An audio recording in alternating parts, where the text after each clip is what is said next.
ये बहुत खूबसूरत और जज्बाती कहानी बन सकती है, एक ऐसे लड़के की जो गुलगत के पहाड़ों से निकलकर ख्वाबों के देश इटली तक पहुंचता है, बगैर किसी कागज या सहूलत के, सिर्फ हौसले, ईमान और उम्मीद के साथ। ये रही तुम्हारी मुकम्मल अफसानवी कहानी बयानिया अंदाज में। अनवान, ख्वाबों की राह, गलगत की वादियों में बर्फ के पहाड़, नीला आसमान और नदियों की गूंज थी।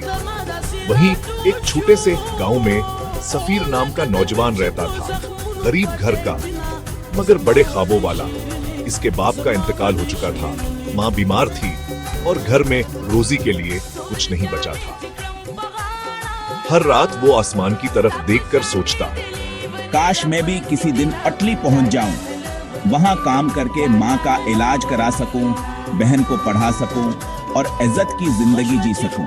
लेकिन इसके पास ना पासपोर्ट था, ना वीजा, सिर्फ हौसला और ईमान। एक सुबह सफीर ने माँ के हाथ चूमे, कुरान को बोसा दिया और खामोशी से अपना बीक कंधे पर डालकर निकल गया। रास्ता आसान नहीं था। गलगत से ईरान की तरफ जाने वाले पहाड़ों में बर्फ के तोदे, चौराहों पर चेक पोस्ट्स और जान का खतर हर वक्त मंडला रहा था। वो कब हिटरकों के नीचे छुपकर सफर करता, कब हिलमबे दिनों तक पहाड़ों पर पैदल चलता। बर्फ में इसके जूते भी फट गए, पांव जख्मी हो गए, मगर कदमर के नहीं। ईरान में उसने मजदूरों के साथ काम किया ताकि खाने को कुछ मिल सके। पुलिस के छापे पड़ते तो वो खाली इमारतों में जा छुपता। कई बार इसे पकड़ने की कोशिश हुई, मगर किस्मत हर बार बचा लेती। फिर वो तरक्की पहुंचा।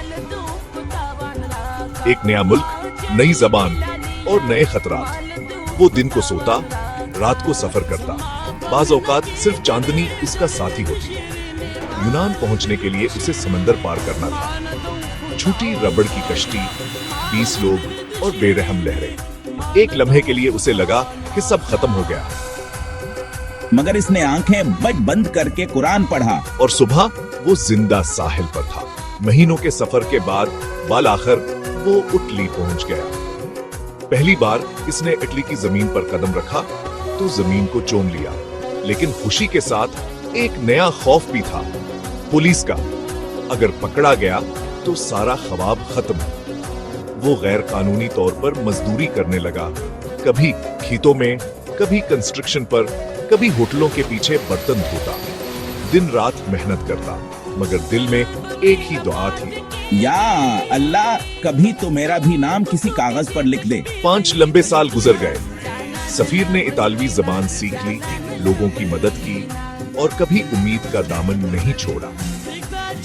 6 साल की एक सुबह जब डाकिया आया तो उसके हाथ में एक लिफाफा था। सफीर के हाथ कौनप रहे थे। लिफाफा खोला और अंदर लिखा था, आपकी रहाइश की दरखास्त मंजूर हो गई है। सफीर जमीन पर गिर गया, आंखों से आंसू बहने लगे। इसने आसमान की तरफ देखा और कहा, या अल्लाह, तूने मेरी दुआएं सुन ले।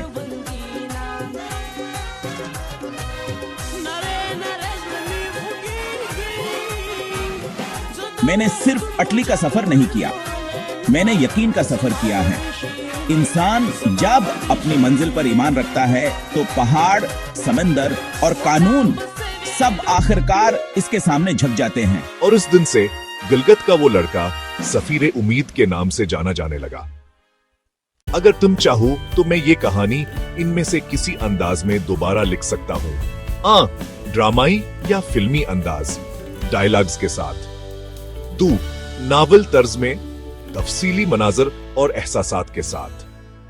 3 यूट्यूब वीडियो नरेटर के अंदाज में, वॉइस ओवर स्क्रिप्ट की तरह। बताओ तुम्हें कौन सा अंदाज चाहिए ताकि मैं इसी तर्ज में मुकम्मल वर्जन लिख दूं।